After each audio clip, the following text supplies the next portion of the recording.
What is scarcity? Limited resources plus unlimited wants. Factors of production.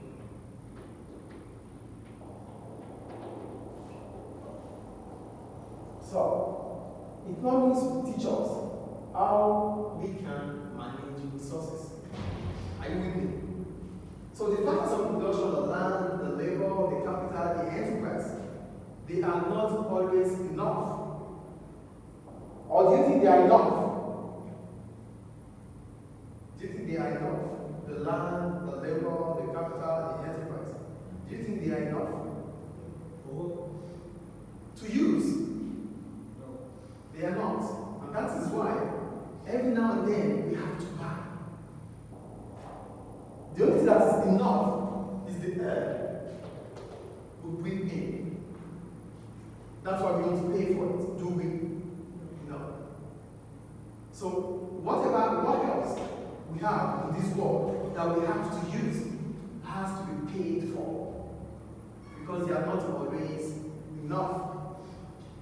The factors of production are not enough because the resources, the population is more than the resources available. Do you get what here? The resources we have is not enough for the population available. That is why we have to continue to pay for everything we need to buy. Do you get it? Do we get it clearly, please? Yes. Do you have any questions up to now? No. Okay, great. So, economics is about what? Allocation of resources. Allocation of scarce resources. This is what economics is all about. Allocation of what? Scarce resources. Allocation of what? Scarce resources. Thank you. So, to allocate these resources, we need the forces of the market for demand and supply. We're not getting there. We're not there yet. We're going to get there. But to allocate resources, we need what? The market forces of demand and supply. Demand is basically the consumers, we that consume the buy. Supply is for the producers, those that produce what we buy. So, there is a relationship between us.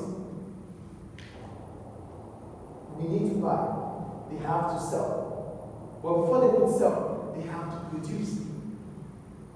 So, for demand, there's an inverse relationship between us. And for supply, there's an upward relationship between us. So we're going to get there. When we get there, when we talk about demand and supply. But for today, we really need to understand why economics is a social science. And what social science is about the society. It means the people. Are you with me? The word social science means what? The study of the people. How we allocate resources. Or who are we allocating resources to? Is it not the people? The producers are people. The suppliers are people. The consumers are people. Yes or no? So, whatever we need to talk about, it's about what? Economics as a social science. Any question up to now? No. Any question, please? No. Good. So, for the scientific method, so for social science, I explained already, which means how allocation of resources is being done. How allocation of scarce resources is being done. How we manage things we have. Where we have, when we don't have. How we are able to maneuver to get there. Is it clear? Is it clear, please? Yes. Alright. Am I too fast? No. Great. So we go to the scientific method. Economics as a science. Here they wrote, they said, who can read for me? Can you read? Can you read from there? Sure. Okay. Yeah, there are many sciences. There are many sciences covering a wide field of knowledge. What lives involves a particular method of work or inquiry called the scientific method. The scientific method is, at its most basic, is relatively easy to understand. The scientist postulates a theory or model. The scientist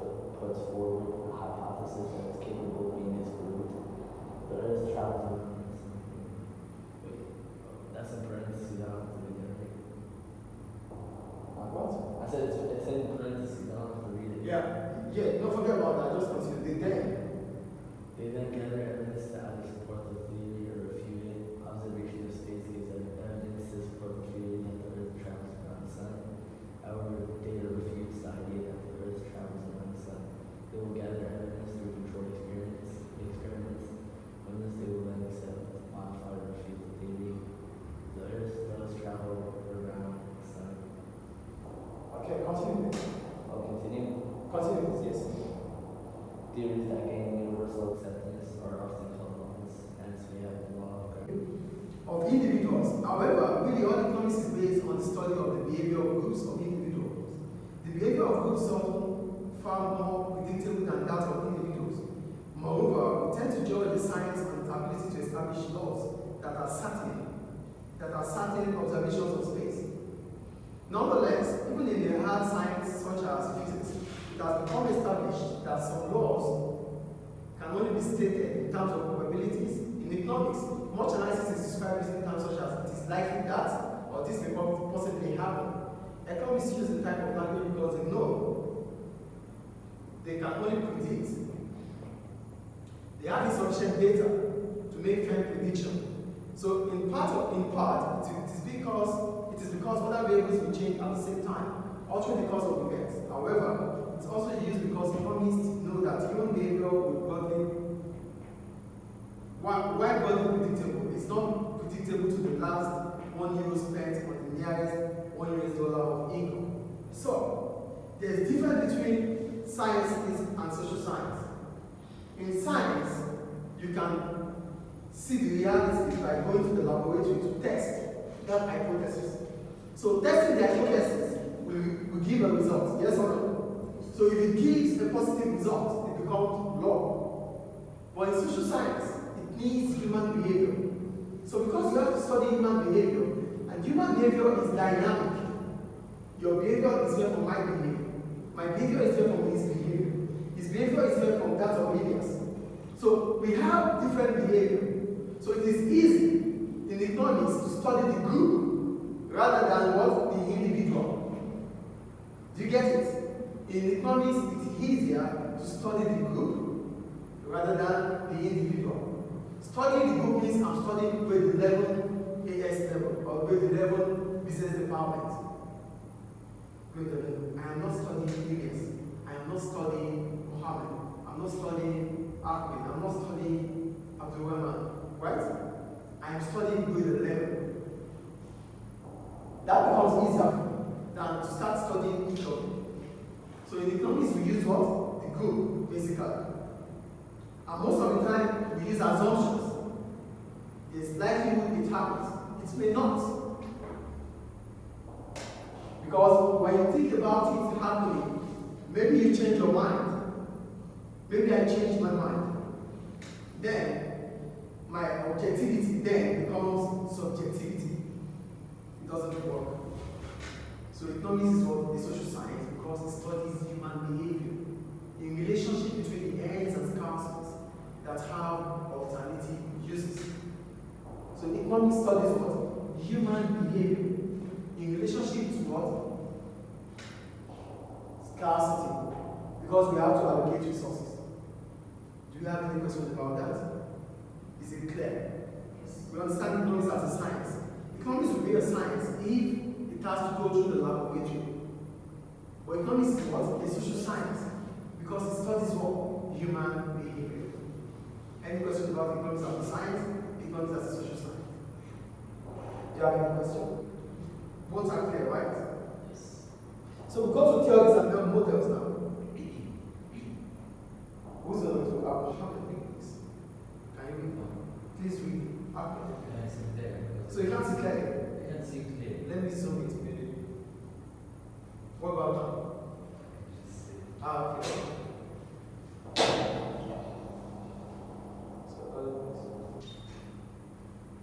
Okay.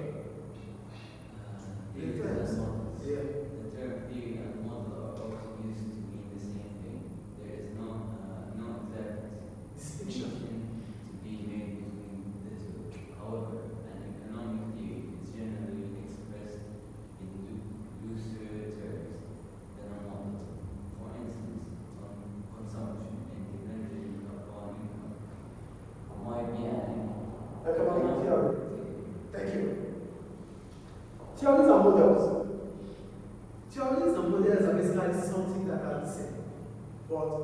makes them different? Models are when you combine figures or variables together to actualize that theory. Do you get it? Theory is being stated. Models use models to bring them together. Do you get it? So here they say, for instance, consumption is dependent upon income. Yes, it is what you consume, it is what you have that you're able to spend. You don't spend what you don't have. Yes or no?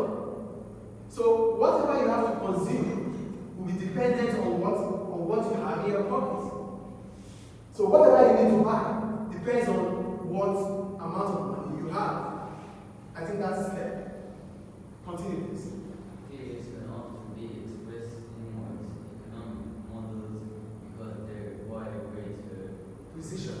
precision in their Specification here. are often expressed in mathematical terms. For example, CT equals 567 plus 0.852. Thank you. Thank you. So, for theories, you express them in words. But in model, you express them mathematically. So here they say consumption is what? Consumption and current income. This is your current consumption is equals to 567 plus your current income. Y means income. C means consumption. T means current. Do you get it? Here we have current consumption, current income. Do we get it? So that means your consumption is dependent on what? Your current income. So whatever you have to consume now depends on whatever you have. That is said. So this is theory, and this is what? The model. Do you get it? Is it clear, please? Continue.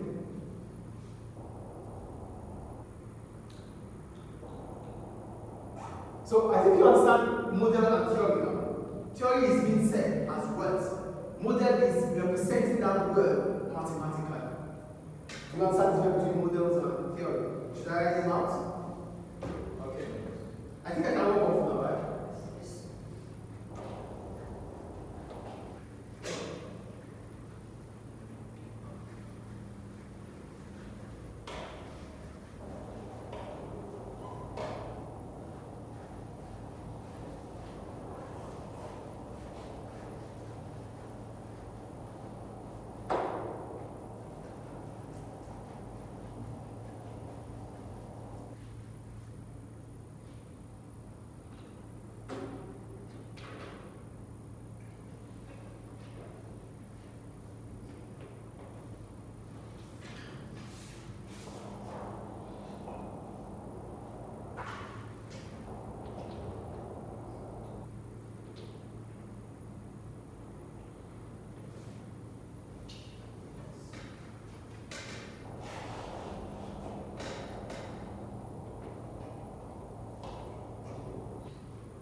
Look at what I wrote here. It's not quite like this. Theories are economical words put together as goals. While models are what? Models are words represented arithmetically.